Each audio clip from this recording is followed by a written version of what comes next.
Hi hello friends, എല്ലാ കൂട്ടുകാർക്കും അടുത്ത ആഴ്ച പ്രൊമോ റിവ്യൂയിലേക്ക് സ്വാഗതം. അങ്ങനെ പ്രകാശിനെ കൊണ്ടിട്ട് അവിടെ ചടങ്ങെന്ന രീതിയിൽ 3-4 പെൺകുട്ടികളെ നിരത്തി നിർത്തുവാണ്. അതിനുശേഷം ആ പെൺകുട്ടികളുടെ കാല് കഴുകുവാണ് പ്രകാശൻ. അത് ലക്ഷ്മിയുടെ ഒരു പ്രതികാരമായിട്ടോ. പെൺപിള്ളേരെ എപ്പോഴും അവഗണിക്കുന്ന പ്രകാശൻ പെൺപിള്ളേരുടെ കാല് കഴുകി വെള്ളം കുടിക്കണം, ആ ഒരു യോഗ്യത പ്രകാശനുള്ളൂ. അതുകൊണ്ട് ചടങ്ങെന്ന രീതിയിൽ അതൊക്കെ പ്രകാശനെ കൊണ്ട് ചെയ്യിപ്പിക്കുക കേട്ടോ. പ്രകാശനൊക്കെ അത് നല്ല വൃത്തി വെടുപ്പായിട്ട് ചെയ്യുന്നുണ്ട്. അതിനുശേഷം ദീപ അമ്പലത്തിലേക്ക് പോയിരിക്കുകയാണ്. അമ്പലത്തിലേക്ക് അന്നദാനമൊക്കെ കഴിഞ്ഞിട്ട് തിരിച്ചു വരാൻ വേണ്ടി കല്യാണത്തിൽ യാത്ര പറഞ്ഞിട്ട് പോയിട്ടുണ്ടായല്ലോ.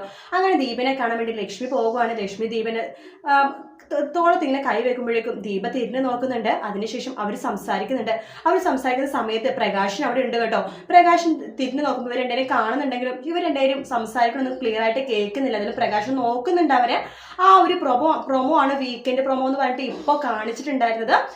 വീഡിയോ ഇഷ്ടപ്പെട്ടെങ്കിൽ ലൈക്ക് ചെയ്യുക, സബ്സ്ക്രൈബ് ചെയ്യുക, കമന്റ് ചെയ്യുക. മറ്റൊരു വീഡിയോ ആയിട്ട് നാളെ രാവിലെ കാണാം. അതുവരെ good night, take care, bye bye.